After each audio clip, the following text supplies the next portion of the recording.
So it's really nice. So this is it. This is where we are. Right here at Café Bahia, Brazilian specialty coffee shop. And it is basically very close to Nacka Forum, right over there. So this is the place. And it's quite beautiful here. You have a very nice view. So if you want to take your coffee and enjoy the beautiful view, you can just take it and come and sit here.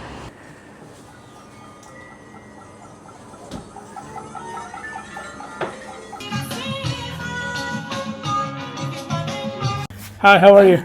Nice. Welcome. Thank you. Thank you. Wow. Yeah, so this is me trying not to bring too much stuff here. Wow. But, we were curious because we were checking a few of your videos. Yeah. We were curious about that brewing Exactly. technique. So I hope I can show you guys a few things here today. This is more like, I don't know if you've seen people they call it espresso soup. Espresso soup. So it's not really espresso, and it's not pour over, it's somewhere in between. No, yeah. I haven't seen. Okay. So it would be really awesome to show you also like how it works. How it works. Yeah. We were asking, so this is a kind of a way of the press. Yeah. Yeah. Similar to an AeroPress. But I was thinking that. Exactly. At first I was AeroPress, but then I said, Yeah. no, but it looks different. It's similar but more concentrated. But I think it can work great for many cafes because it makes like a concentrated brew. Yeah. So you can dilute it with water if it's too strong. Yeah. So it becomes like a pour over in a way. Yeah. Oh, wow. Yeah.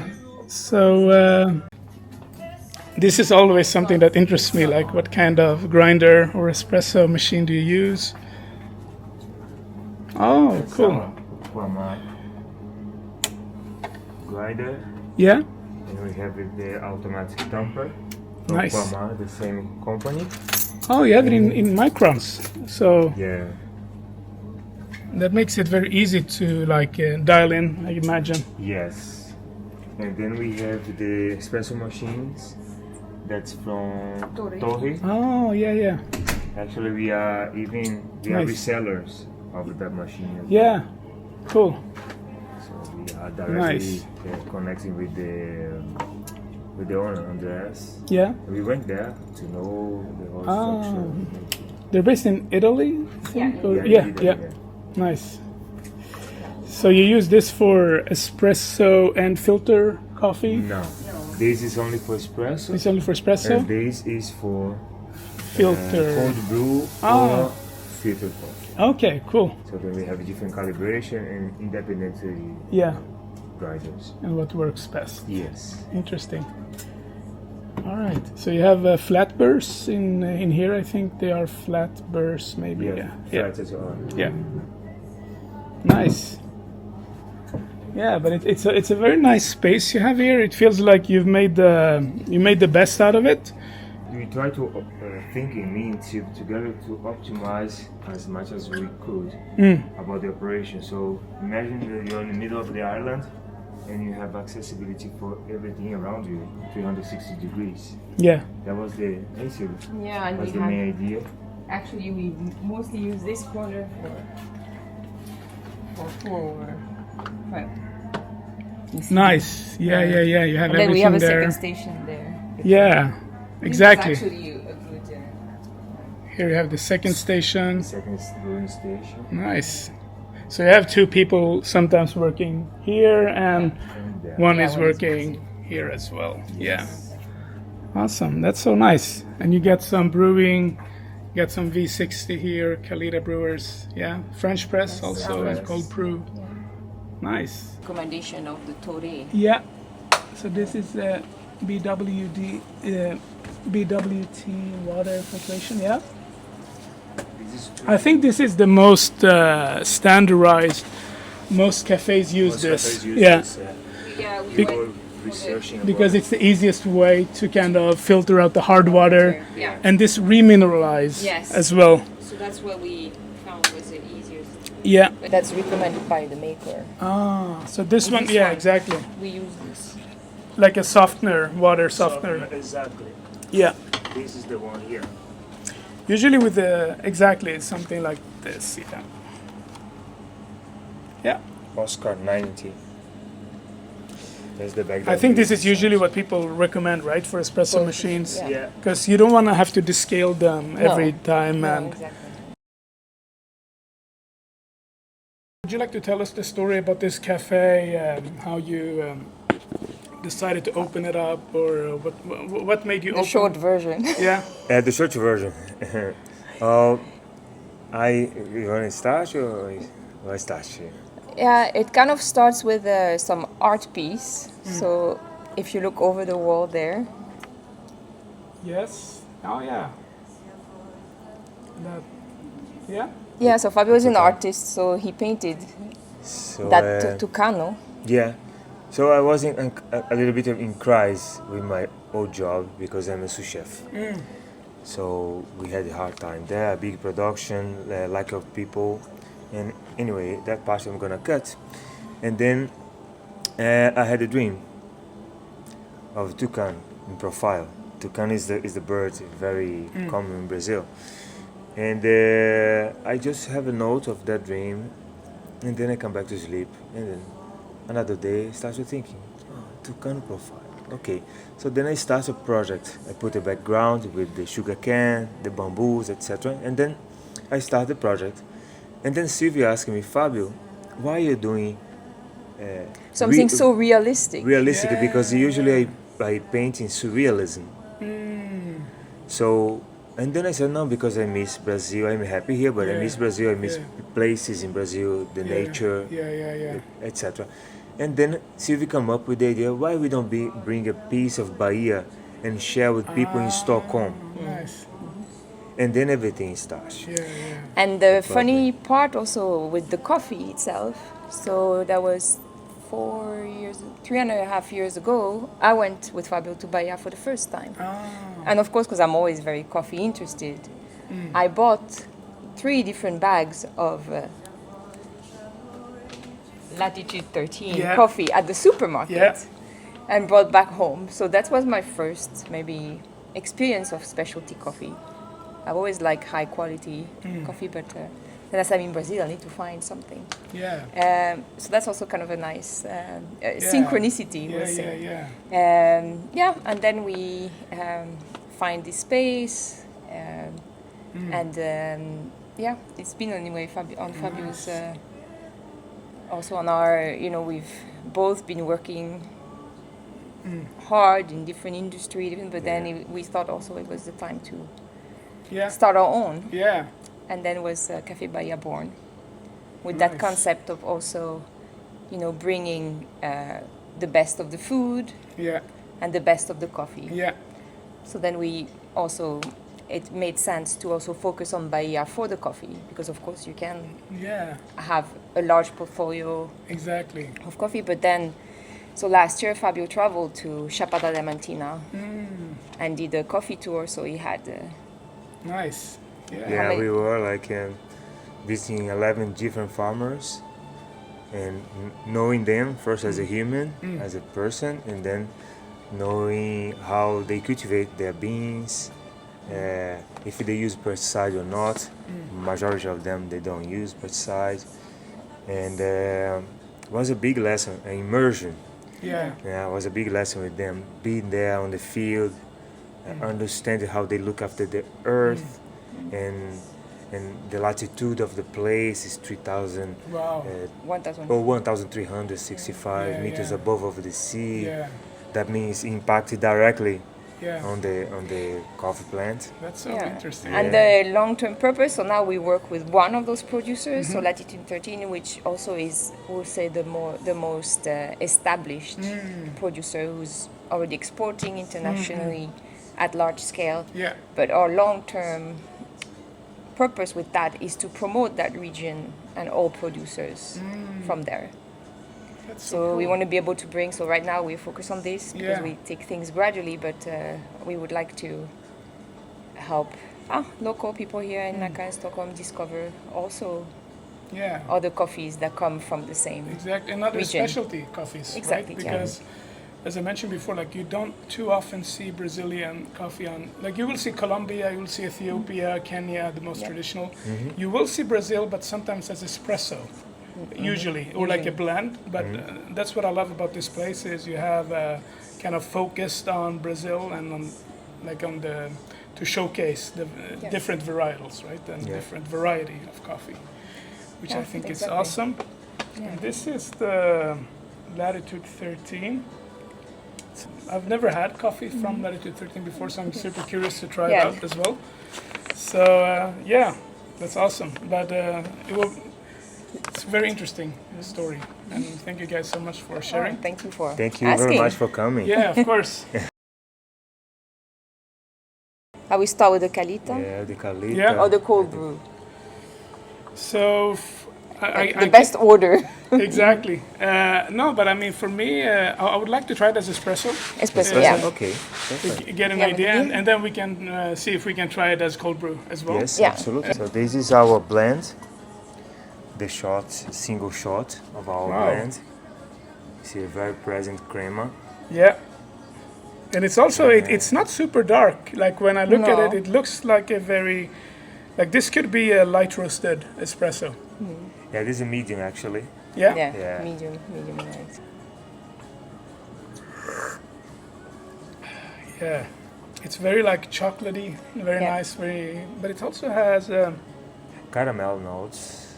And there's some fruit. Fruity, yeah. Maybe like lemon, like Citrus. Citrus. I think Citrus. in the... Take the puddles. but more like a sweet citrus, like a sweeter, citrus. Yeah, exactly. like clementine, maybe Yes. The aroma is floral and fruity, but the... I am getting some floral notes here, but I don't know if it's like yellow florals or white florals. it's chocolate and citrus notes, Caramel. nuances of caramel with intense aftertaste. Intense aftertaste, yeah. It says intense and prolongado, extended. Extended. Intense and extended. After- And sedoso, what's copo sedoso? Sedoso is, how can I say, for the... Sedoso and delicate body. It has a nice body. It's very, very like a soft body. Soft, It's not too intense, but it's there. Yeah. But it's very like harmonious in a way, like very. And it's also a catuai, yellow catuai. Yellow catuai. Okay. Yeah, that's the one. So it's interesting, like how. So we have yellow catuai, and then we have the Catucai. catuai. And what would you Red. say the differences between those two?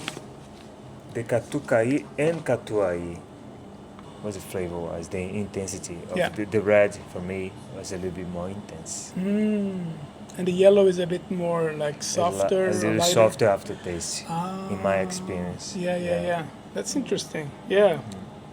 This one was very enjoyable, very nice espresso. I have to say, I don't drink as much espresso as filter coffee, but this one, if I got this, I would be very happy at a cafe, because it's not like sometimes when you order an espresso, it can be very strong, it's hard to notice the flavors. But this one, it was kind of easy to, there is some citrus, clementine, some floral, so it's very, very nice, very good job. The translation, thanks. sedoso, more silk. Silky. When we make the milk, we have the silk milk. Silky and delicate body, that's what it says. It is very silky. Yes, it is very silky. Yeah. Like the phone is very silky and top. Yeah. And I imagine this one as a cortado, as a latte, would also be pretty amazing. Good. The cortado is my favorite. Macchiato Nice. also, they are very... Yeah. People are just falling in love with them. Yeah. But this one you use as espresso and also as cold brew? Only. Cold brew we did last batch of Yeah. but this one the previous batch, but the one I did yesterday I did with the organic, if you want to try it. So Yeah, sure, I can try a little bit of it as well. But this one was very nice, actually, yeah. Very, very nice espresso. We're gonna try the cold brew here, and I have to say this is the first cold brew I've had probably in 4 years. Okay. So I rarely have it, but I will try it. You try it, yeah. It's very like the aroma is reminding me of like dates or like dried fruits, like dried plum.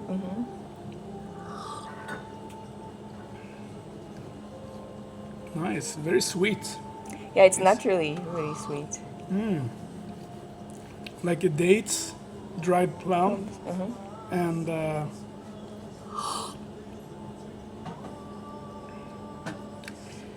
maybe more like there is some acidity in here, but I cannot say if it's like orange or citrus. But there is some acidity, but mainly dates, dried plum. It's very sweet actually.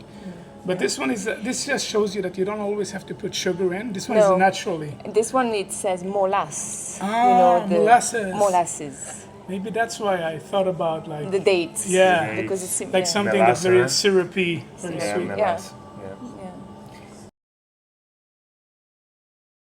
That's a good thing with the, especially coffee. That's it.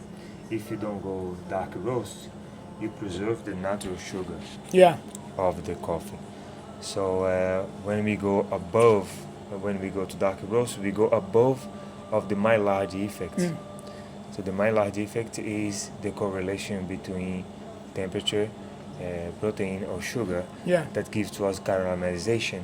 But when we go above of Maillard effect, we burn the sugar, and the sugar will give to us the acidity and the sourness that the most of the dark roast coffee give to us. Interesting. That's the That is so interesting, actually. Yeah. In this case, the cold brew just says that was not a dark roast, right? No. This one was like a medium roast. But you don't taste the. But it's interesting because I've had medium roasts before, and sometimes you taste the roast. Yeah. Do you know what I mean? Like you can taste the roasty flavor notes. Yeah. This one didn't have any of that. This one was very. You don't taste the roast here. Yeah. Which surprised me a bit. And it's organic, and it's also Demeter certified. Oh, okay. Do you guys prefer washed coffee or natural processed coffees in general, or like a little bit of both? They have different characters, but I prefer the natural because of the preserve of the sugar as well. So more fruity, more preserve the complexity, sugar, more complexity, more. Yeah. I really like it. Yeah. And do you feel that as well? About Yeah, yeah. I think that the washed can be really good. Exactly. Yeah. But it so depends on the variety, of course, and the variety, coffee. The roasting. Yeah. It's really important. It's the core. The roast. Yeah. The roast can change the whole characteristics of the. It can, for sure. Yeah, and that's why for us in this initial stage, we have chosen to pay a bit more to bring the coffee roasted, because we to have the full experience of the coffee from that region. If it's roasted by roasters that have that expertise of we're talking third, fourth generation of producers who are also roasters. Yeah. So it's been kind of our also focus to bring it already roasted, even if then you think, but how long ago was it roasted? Of course, ideally, also from a sustainability perspective, our goal is to bring the green beans and roast it locally. That's where we want.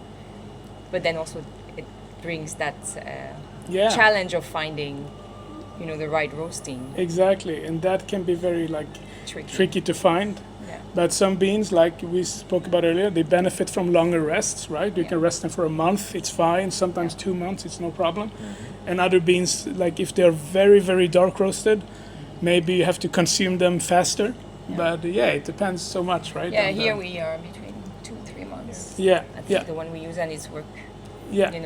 When you think about the one you tasted it was very light roasted. Like as I told you, if you didn't tell me this was a medium roast, I probably would have thought, okay, this is a light roasted espresso roast. You know what I mean? Like it had that.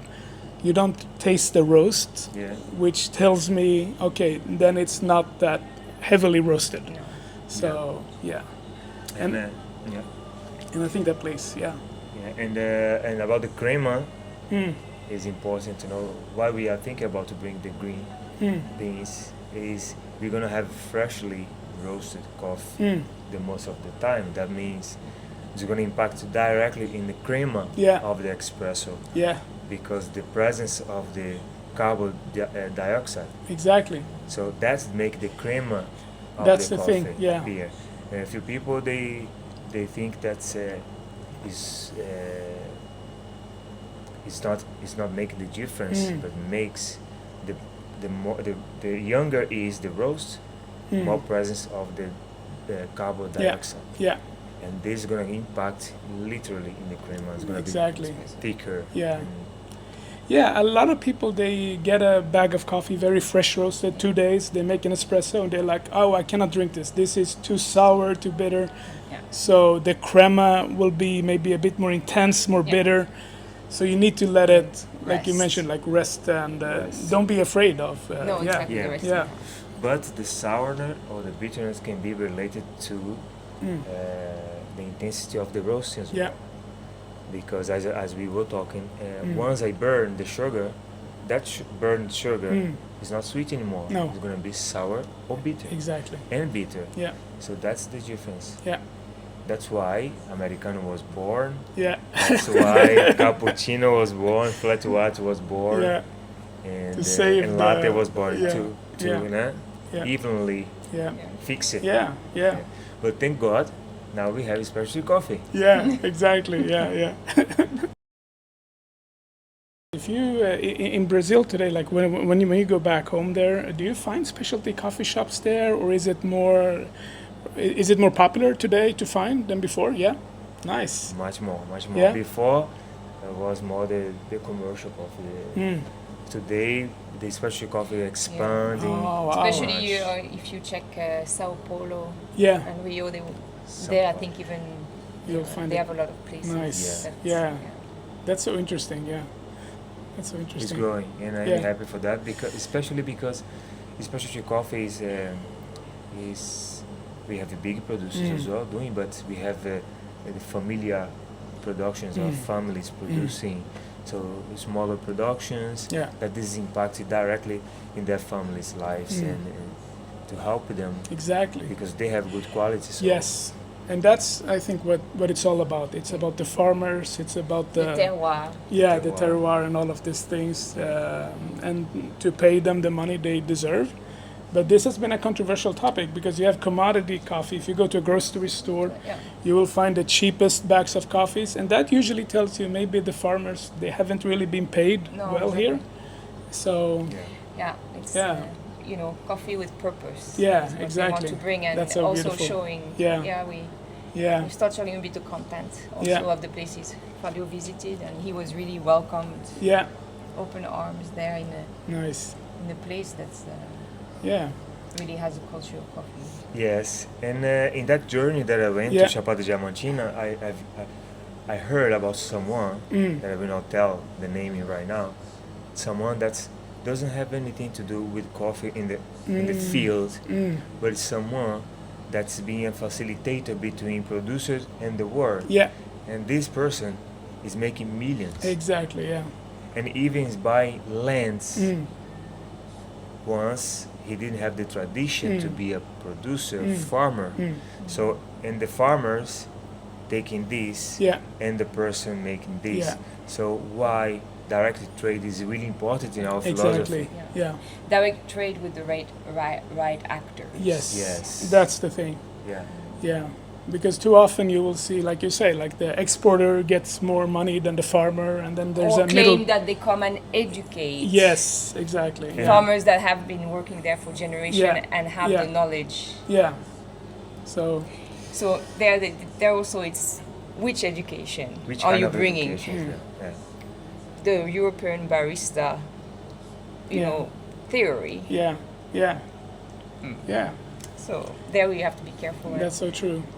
And again, we look forward to really featuring the people behind the coffee, and it's really that from the farm to your cup experience, and showing the faces and showing the faces, strength, and help them to make their next generation be stronger and position themselves in a stronger position in the industry. Yeah. Because at the end of the day, they are not the people that they are waiting for opportunities. They are the opportunities. They are the producers.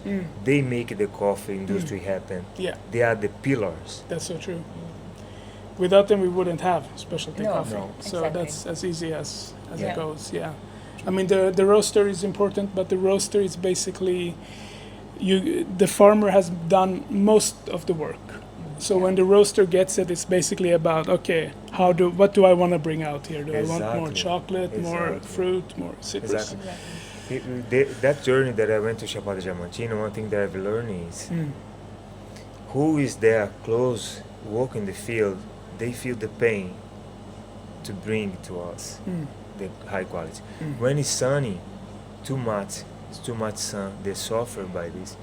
When there is a lack of rain, they suffer by this. They need to they need to help the plants. They need to run to save their plants. So then we have a good bean to extract the shot here. So all of this we need to really appreciate. And instead of say we are educating people that have hundreds of years doing this and their families and ancestors, say we are working with these people and strengthening these people. That's empowerment. more humble. It's more about empowerment. So true. Bringing it to another level. Yeah. Often we see that, for example, the Latitude 13. So the last harvest. So we will find out this year how it worked. But the last harvest, they went 7 times around all plants to collect the ripest cherries for one harvest by hand. Wow. So I often mention that to customers here. So that gives you an idea. That gives you an idea of the work behind. This is not a machine collecting everything on its way. It's so people with their bare hands collecting and that is, but it's so fascinating in a way, because I imagine when people hear about this for the first time, they get a bit, they understand maybe a bit more about the work that goes into specialty coffee. Yeah, and that's the goal. So it's little by little you discover something new that we also didn't know. I remember also that we went into the Latitude 13 farm with Teco, the manager, and we went around and he took the soil by hand and full of living beings. So that means biodiversity, no chemical stuff in that soil, plus other trees beside of the plantation between to make the biodiversity happen. So all of these things is work that people are doing there. Planting the mango trees, you will see Fabio biting in the mango. That's right there on the farm. On the farm between. So it gives you a different perspective on the work. Totally. And we need to give the credit for who deserve the credit. So true. Simply speaking, that's my statement. It's so nice.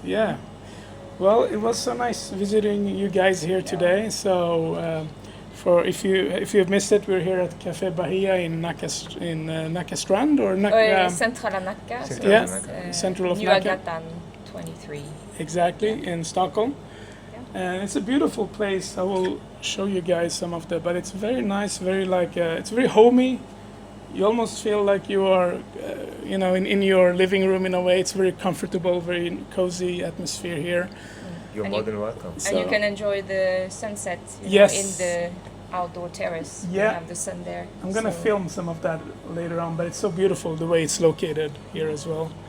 And the espresso, beautiful, the cold brew, very nice, and and you'll have to come back to try the pour. You have to come back. Yes, I will. Yes. For sure. All right. Thank you guys. All right. Thank you so much. Oh, wow.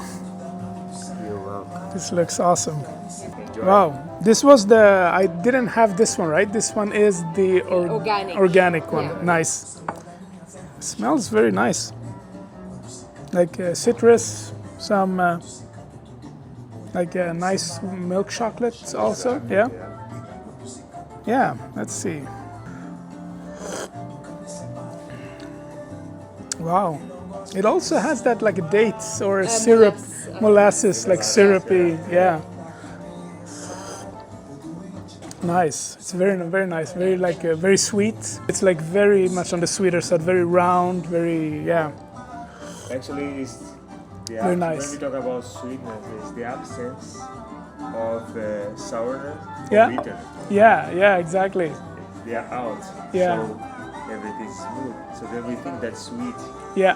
but it's not. It's the absence of them. Yeah. The natural sweetness. Interesting. But this is your 1:15, 1:16 ratio. Yeah. Yeah, something like that. Yeah. Nice. I think it works very well with this 20 one. 20 grams to 200. For 220. 220. Nice. Yeah.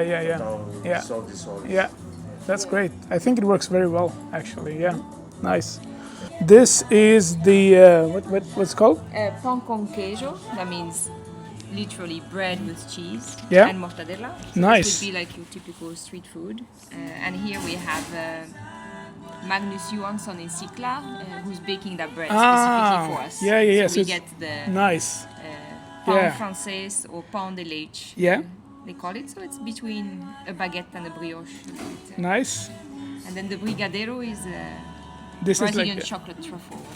so it's a traditional dessert or something you have. Also house-made. Nice. All right, super excited to try it. Thank you so much. A good thing to mention about this coffee that I'm having, since it's brewed on a tighter ratio, you might assume that it is more on the darker, on the heavier side. But it's actually pretty smooth and very much on the sweeter side. And again, I'm not detecting any of the roast characteristics that we talked about earlier. Even though this is a medium roast, it's very much on the lighter side of a medium roast in that way. But yeah, let's try some of these pastries. I'm thinking of trying this one first because it looks good. That is a nice sandwich. It's very much, it's definitely savory, but it's not heavy at all. I think a sandwich like this also works very well with this kind of brew, basically, because when you have something like a hot sandwich or something, because we haven't talked about this a lot, but food and coffee is usually if you taste like an ultralight or a light roasted coffee, you kind of want to avoid if you're eating like a cinnamon bun or anything that will impact your flavor. But since this coffee is very round and very sweet, I think it works very well, the combination. Yeah, the sandwich doesn't overpower the flavor notes of the coffee here, which is something that I don't always find to be the case when I go to other coffee shops. Let's try the brigadeiro, Brazilian pastry.